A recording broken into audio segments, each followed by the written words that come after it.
chugging back and forth at the range today with the retro mod AMD-65. So if you haven't already, make sure you check out my video of me putting this together and taking it from that OG classic AMD-65 and just kind of bringing it up and modernizing it a little bit. Some of the things that I swapped out are I added the 2C muzzle device, JMac RD2C. I have the MMS 6.1 inch handguard and the RS Regulate grip adapter, which allows me to run this AMD-65 grip on the handguard so it kind of retains that AMD-65 look.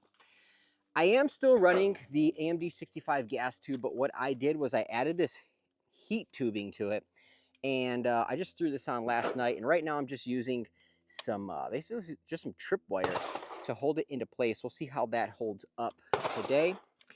Have the JMac T2 pattern optics mount with the HoloSun 503C on top. Everything over here is original, and then back for the stock I use the RSA AMD from JMac, as well as the armbar with the folding butt plate. So if you watch my previous video, I had one of the skeleton stocks, but I just wanted to bring the cheek height down a little bit, so that's why I went with the straight armbar and the folding butt plate, just so I can get on this optic a little bit more easily. So that's the setup there. Make sure you watch the other video. Today I'm gonna run this here at the range, see how I like it, see if I notice a big difference between this and the original AMD-65 setup. Now, one of the big advantages, especially with this grip up here, is I moved it forward a little bit from the original design. Now, if you watched my last video, I was using these tanker mags the whole time because that's really all that fit in there. But with that grip a little bit forward, now I can run 30 rounders, no problem. Whoops. So you can see it kind of bumps a little bit, but I can still get it in there. Where before, it was very difficult to get a 30 rounder to seat. So let's head down range, get set up, and fire some rounds through the retro mod AMD-65.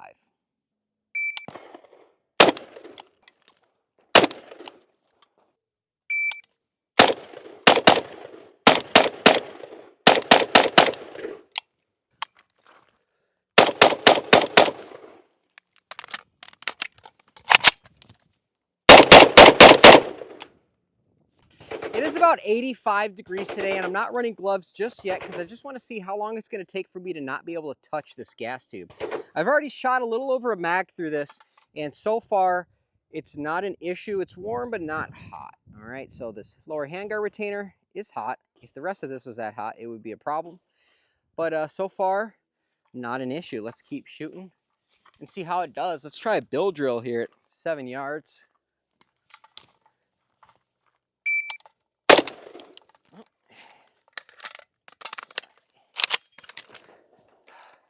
All right, let's try that again. I had one round left in that mag, I guess, or none in the mag, one in the chamber. All right, let's try that bill drill one more time here.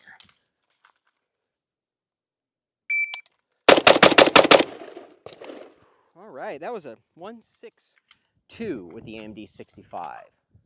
At some point, I lost my cleaning rod here. I don't know if I caught that on camera or not, but if not, be sure to do a little flashback to that. Guess I'll just leave it out for now.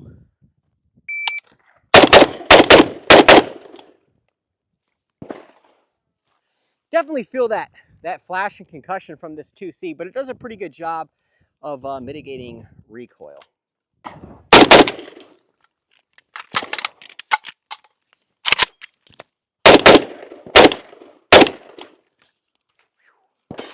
All right, ran empty again, little reload.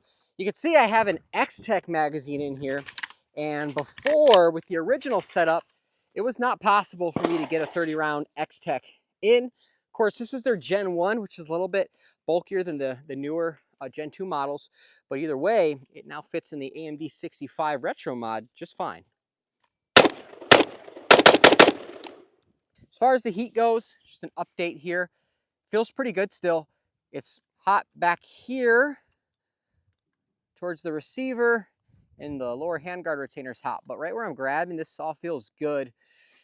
The tripwire that I'm using to keep my heat tube in place it's doing an okay job, but definitely would need to put something a little bit more secure. The main thing I'm trying to avoid is this heat tube sliding forward over the gas ports there at the back of the gas block and it causing it to fray, which it kind of went forward a little bit and it is kind of starting to fray, but it'll be all right for now.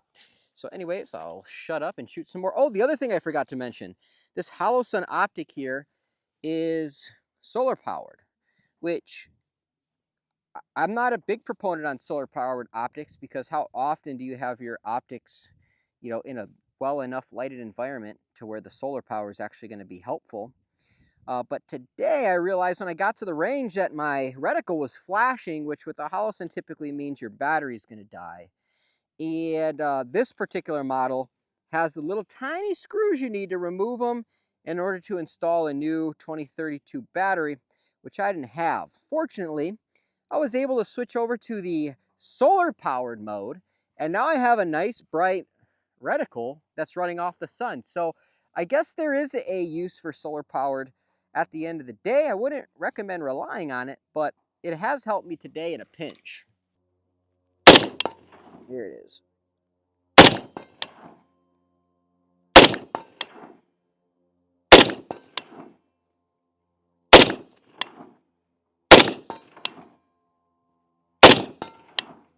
All right, there we go. So it's accurate enough. I think my zero might need to be adjusted a smooch to the left, but other than that, feels pretty good, shooting pretty good. Again, holding up well from the heat. I'm not running gloves, and you can see I can wrap my arms on here. I'm on my third magazine that I fired, and I fired all these in about a half an hour so far. I'm on my third magazine within a half hour, so I'm not doing mag dumps, not quite shooting. I'm just shooting at, I guess, a normal range pace, and seems to be holding up well. So that third one was not a hit because I shot the bolt off of my still target and it's laying on the ground. And this is why you have spare parts. You can see that bad boy got shot right off. And you got the lonely spring hanging out. Minor setback. Let's keep shooting. All right, 25-yard build drill. Let's try it. Let's see if we can get all 6 in that silhouette.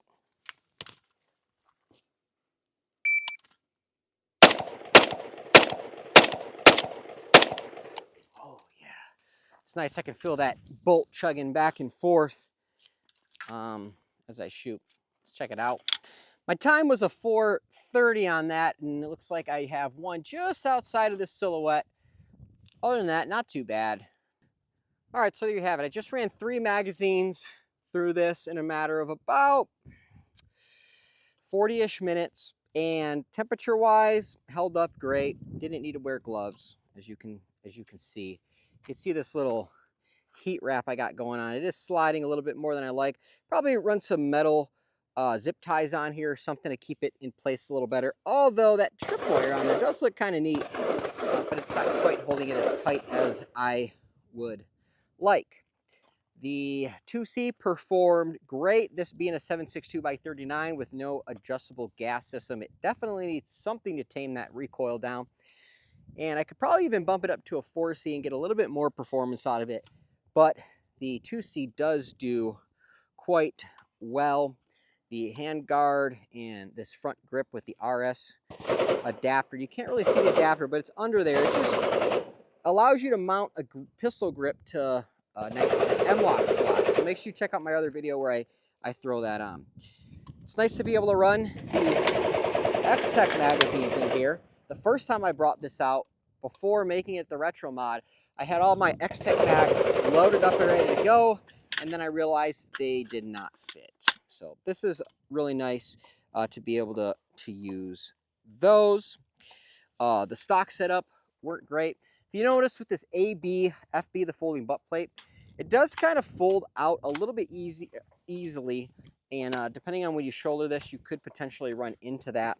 Now, this wasn't designed for heavy-duty use. This is designed for bag guns and little SMGs, carrying them around. Makes it very convenient and makes them so they won't snag. If you want to run this as a stock and you're worried about it folding a little bit too easily, you can just throw a little bit of goon tape or something in this corner here, and it doesn't take much, just something to keep it from popping out of that locked position, and it'll be fine.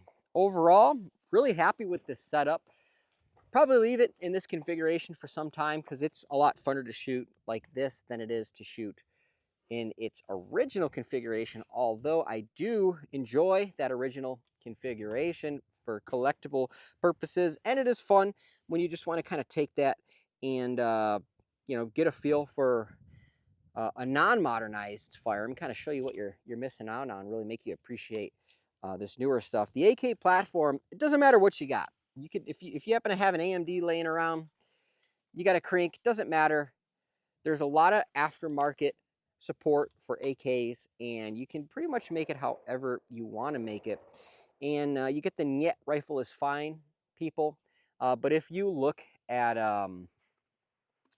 Russian military, and I'm excluding conscripts thrown on the front lines with whatever junk that they were able to pull out of a crate, but anybody that has the funds and the training that have the opportunity to do what they want to do, they're going to have their Kalashnikov pattern rifles modernized to some extent, whether it be Zenitco, Magpul stocks, this, that, and the other, whatever they can get their hands on. They're typically modernizing those AKs over there. So to say Niet rifle is fine, you know, that's one thing, but realistically, those that run these AKs in modern scenarios are running them with upgraded parts. So there it is, the RetroMod AMD-65. Let me know what you think about that down in the comments below, and thanks for watching.